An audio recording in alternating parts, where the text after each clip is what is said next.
Welcome to Equipping Leaders, a podcast where I share tools and perspectives to equip leaders in self-development and team connection. I am your host, Natasha, and I am excited to share today's episode with you.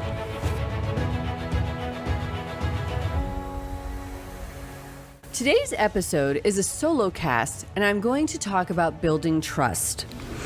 As leaders, we know that we have to build trust with our direct reports, our teams, our peers, and our leadership. And there are a ton of articles and books about how to do this. Today, I want to dive into some of the hows, and I want to walk through a concept of trust developed by Charles Feltman on the 4 distinctions of trust.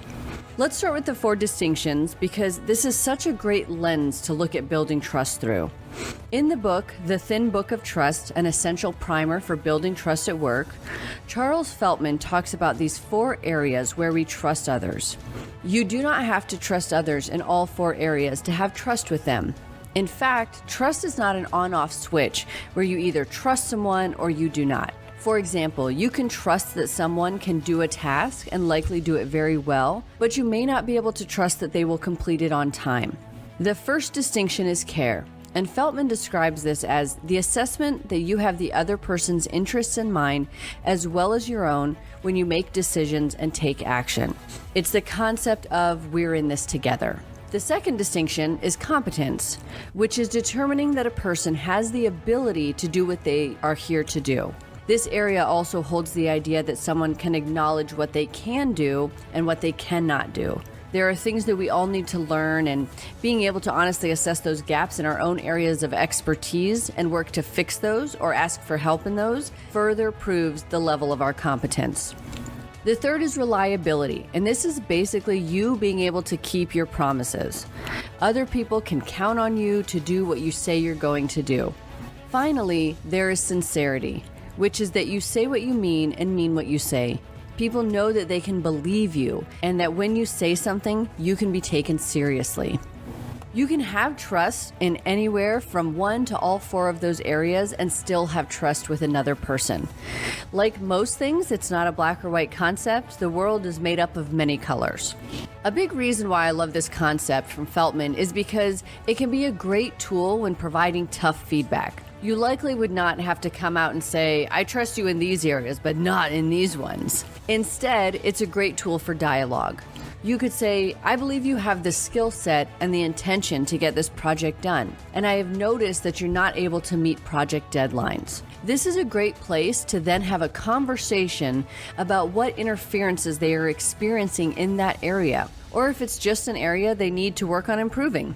While we are assessing people in these areas of trust, they are also assessing us. When we are untrustworthy in an area, it is appropriate to point out how we were untrustworthy and then actively work to fix it. As leaders, we approach building trust from multiple angles, building trust between us and others, and then also trust among our teams.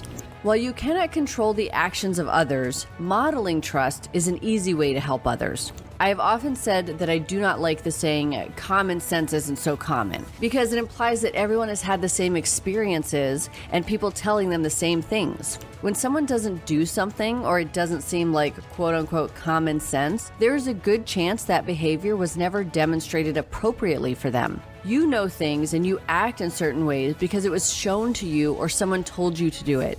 I know there are a lot of things that I do that people think are great, and I do them because when I was younger, my mom told me to do those things. Common sense is too subjective to be a true measure of anything.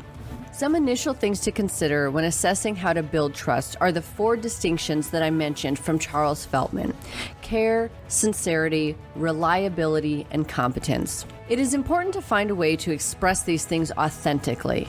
I once worked with an individual who was still searching for their leadership voice, and with that, every interaction felt like we were interacting with someone wearing a rubber mask. He would come in one day and start structuring basic interactions in a way that he had probably seen presented on a TED Talk or from an article, and there's nothing wrong with trying new things. In fact, it's amazing to try new things and see what works for you and watch yourself evolve.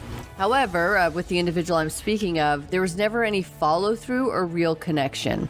And this is where you build trust, finding a method that works for you with your communication style and how you like to interact with others. There are many ways that you can build trust as a leader, and the best way is to start by being supportive. Within the realm of being supportive are the actions of listening well, understanding pain points and interferences, and then being a collaborator in finding ways through those things. You can empower people by giving them authority over certain decisions and areas, and you can provide the top cover that they need. Being consistent is another way to build trust. Not only consistent in your availability and in what you say, but also in how you act. I once worked with an individual who was a spontaneous crier, and what this did for everyone around them was create a sense of, we don't know how they'll respond, and we don't want to deal with the crying. So the individual was avoided.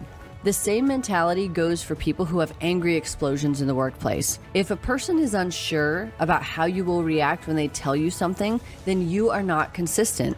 In previous episodes, I've mentioned that all emotions are present in the workplace, but how we allow them to play out is something that we must be mindful of and control. Leaders who are accessible build trust through this accessibility. It does not mean being accessible all the time. It is about being accessible to and being around those that you lead. Several of my past guests have mentioned that one major thing that leaders can do is to leave their office and go walk around and talk to people. In the virtual world, creating accessibility looks different. It's being available through messaging platforms and one-on-one interactions. Trust is ultimately built by how we build the relationships around us. Every interaction, every conversation, every time we do something and do not do something, we are building a relationship with others. It sounds like a lot of pressure, but one could argue that that's how we build relationships across our professional and our personal lives. To summarize, there are 4 distinctions when it comes to trust: care, competence, sincerity, and reliability. And we build trust through building relationships. How we care for others authentically will also show them our style of leadership. When we are more authentic, we are able to engage and connect more deeply. Some resources that I would recommend on this topic are The Thin Book of Trust by Charles Feltman and The 7 Things Your Team Needs to Hear You Say by David Dye. Join me again next week for a conversation with psychic and energy facilitator Mari Roberts as we talk about trusting your gut. Thank you for listening to this episode of the Equipping Leaders podcast.